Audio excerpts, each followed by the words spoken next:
Hello young minds, நம்ம இன்னைக்கு என்ன பார்க்க போறோம் அப்படினு பாத்தீங்கன்னா Insolvency of all partners.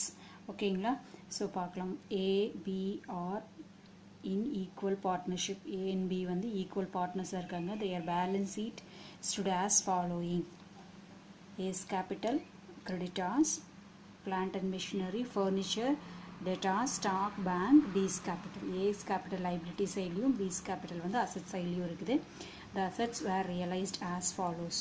Stock 350, furniture 200, debtors 500 and plant and machinery 700. The cost of collecting and distributing the estimated amount to rupees 150. A's private estate is not sufficient even to pay his private liabilities. அவரோட liability pay பண்றதுக்கு அவரோட amount இல்லை. Whereas in B's private estate there is a surplus of 50 rupees. அவர்கிட்ட 50 rupees மட்டும் இருக்கு pay பண்றதுக்கு. Prepare realization account, cash account, creditors account, capital account and deficiency account of a partners. ஓகேங்களா? யூசுவலா வந்து insolvency எப்போ வரும் அப்படின்னு பார்த்தீங்கன்னா டிசல்யூஷன் இன்சால்வென்சி ஆனால டிசல்யூஷன் பண்ணணும், ஃபார்மை வந்து க்ளோஸ் பண்ணணும் அப்படிங்கிற கேசஸ். ஸோ அப்போ என்ன பண்ணோம் அப்படின்னா இந்த அசட்ஸை வச்சு லைபிலிட்டிஸை நம்ம வந்து ரீபே பண்ணணும். ஓகேங்களா? இப்போ இன்சால்வென்சி ஆகிட்டாங்க அப்படின்னா ரெண்டு பேர்த்திட்டையுமே பணம் இல்லை, நாங்கள் கம்பெனியை க்ளோஸ் பண்ணுறோம் அப்படிங்கிறாங்க. ஸோ அப்போ வந்து இதில் வந்து பார்த்திங்கன்னா இருக்கிற அசட்டை வச்சு லைபிலிட்டி எவ்வளோ கொடுக்க முடியுமோ அவ்வளோ கொடுத்துட்டு ஏ அண்ட் பி எவ்வளோ லைபிலிட்டிஸ் அக்செப்ட் பண்ண முடியுமோ அவ்வளோ லைபிலிட்டிஸ் அக்செப்ட் பண்ணிக்குவாங்க. அதை வந்து டெபிசிட் அக்கௌண்ட்டுக்கு ட்ரான்ஸ்ஃபர் பண்ணிடுவாங்க. ஆஸ் யூஷுவல் ரியலைசேஷன் அக்கௌண்ட் போட்டுக்குவோம், அதுக்கப்புறம் வந்து கேபிட்டல் அக்கௌண்ட் போடுவோம். கேபிட்டல் அக்கௌண்ட்டில் வர டெபிசிட் அமௌண்ட்டை வந்து அவங்களுக்கே பணம் பத்தாமல் வரும். ஸோ அந்த மாதிரி இருக்கிறத வந்து டெபிசிட் அக்கௌண்ட்டுக்கு போடுவோம். ஸோ அதுக்கப்புறம் எவ்வளோ டெபிசிட்டாக இருக்கோ ரிமைனிங் மட்டும் தான் கிரெடிட்டார்ஸ்க்கு நம்ம பே பண்ண முடியும். ஸோ இந்த பேமெண்ட் ட்ரான்சாக்ஷன்ஸ் எல்லாம் 4 அக்கௌண்ட்லேயும் பண்ணிக்கிறது வந்து கேஷ் அக்கௌண்ட்டில் டெபிட்டு கிரெடிட்டு டேலி ஆகும். ஓகேங்களா? ஸோ பார்க்கலாமா? ஸோ ப்ராப்ளம் பாருங்கள், ஆல்ரெடி நான் போட்டு வச்சுருக்க பாருங்கள். ஸோ இன்சால்வென்சி ரியலைசேஷன் அக்கௌண்ட்டில் இப்போ இதெல்லாம் வரும் அப்படின்னு பார்த்தீங்கன்னா அசட் ஐட்டம்ஸ் எல்லாம் வரும். ஸோ என்னெல்லாம் வரும்னு பாருங்கள். Plant and machinery, furniture, debtors, stock, இதெல்லாம் ரியலைசேஷன். இது எங்கே வரும்னா பேங்க் அக்கௌண்ட்டில் வரும்.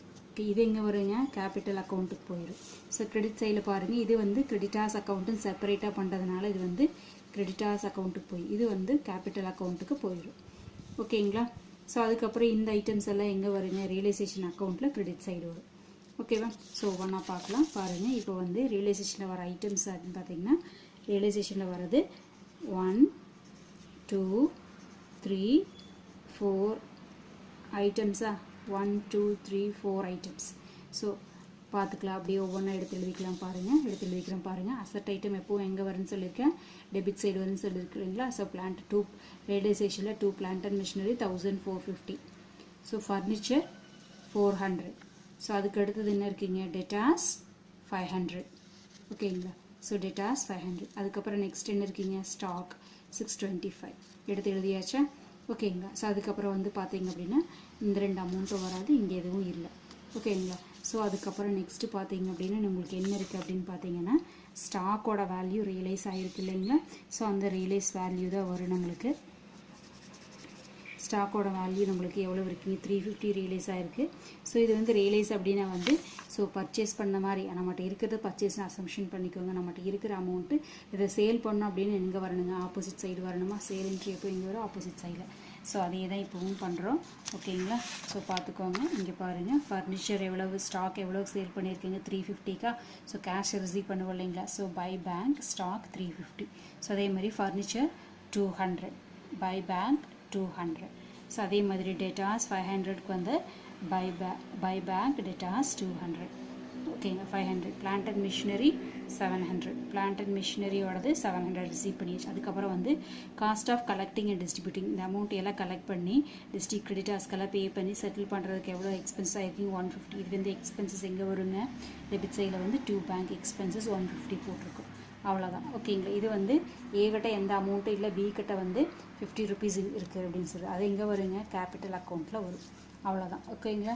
சிபி ரியலைசேஷன் அக்கௌண்ட்டை க்ளோஸ் பண்ணிக்கலாம். அவ்வளோதான். ரியலைசேஷன் அக்கௌண்ட்டில் இருக்கிற என்ட்ரிஸ் பார்த்திங்க அப்படின்னா அசட் ஐட்டம், அசட்டை சேல் பண்ண ஐட்டம் தான் இருக்குது. ஓகேங்களா? இதில் ப்ராஃபிட்டாக லாஸான்னு பார்த்தா மேக்ஸிமம் லாஸ் தான் வரும், அதனால தான் நம்ம க்ளோஸ் பண்ணுறோம். ஓகேங்களா? அவங்க ஈக்குவல் அப்படிங்கிறனால என்ன பண்ணியிருக்கோம்? 1400 பேலன்ஸ் வருது. ஸோ ஈக்குவல் ரேஷியோ அப்படிங்கும்போது நம்மளுக்கு வந்து 1:1 ரேஷியோவில் பிரிச்சுக்குவோம். ஓகேங்களா. அப்போ 700 வருது. ஓகேங்களா. ஸோ அதுக்கப்புறம் நெக்ஸ்ட்டு இந்த ரியலைசேஷனில் இருக்கிற பேலன்ஸ் எங்கே பண்ணிக்கலாம், கிரெடிட்டில் பேலன்ஸ் வந்தால் டெபிட்டில் கொண்டு போய்க்கலாமா. ஸோ ரியலைசேஷன் அக்கௌண்ட்டில் கேபிட்டல் வந்திருக்கு. அப்போ கேபிட்டல் அக்கௌண்ட்டில் டு ரியலைசேஷன் அப்படின்ட்டு ஏக்கு 700 பிக்கு 700 போட்டாச்சு. ஸோ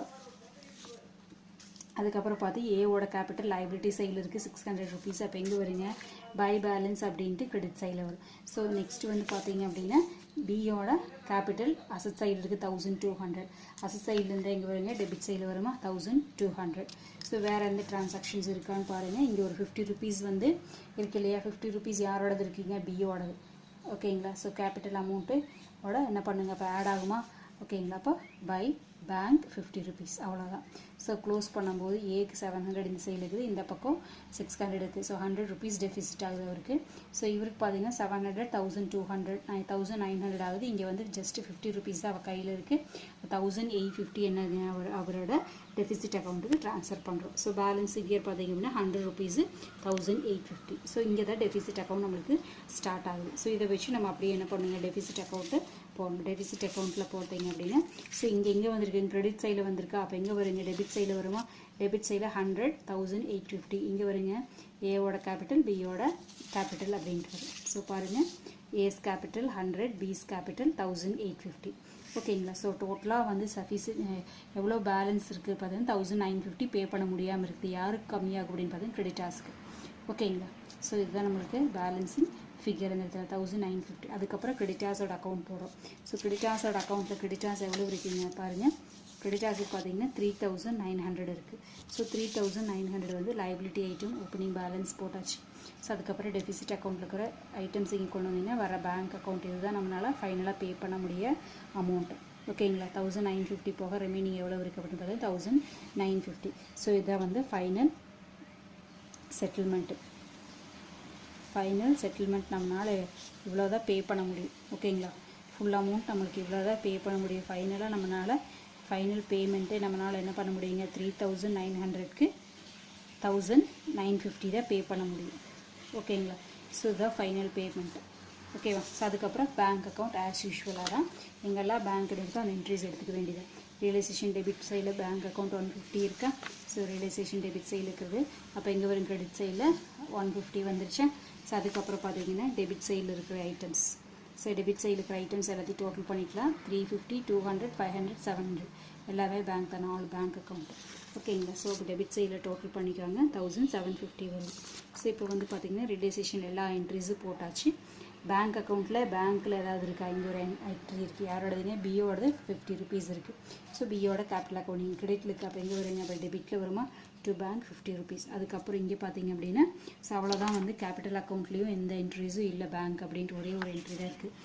டெபிசிட் அக்கௌண்ட்டில் எதுவுமே இல்லை. இங்கே பார்த்தீங்கன்னா கிரெடிட்டாஸில் ஒரு பேங்க் இருக்குது. இங்கே டெபிட்டில் இருக்குது. அப்போ வந்து கிரெடிட்டில் வந்து கிரெடிட்டாஸ்ன்னு போட்டுட்டு 1950 போட்டால் நம்மளுக்கு என்ன எதுங்க டேலி ஆகிது பாருங்கள். 1750 50 300 2100. ஸோ இந்த இடத்துல 150 1950. ஸோ பார்த்தீங்கன்னா டேலி ஆயிடுச்சு இல்லைங்களா. ஸோ உங்களுக்கு இந்த ப்ராப்ளம் புரிஞ்சதுன்னா லைக் பண்ணுங்கள், சப்ஸ்கிரைப் பண்ணுங்கள், உங்களோட ஃப்ரெண்ட்ஸுக்கு ஷேர் பண்ணுங்கள். தேங்க்யூ ஃபார் வாட்சிங்.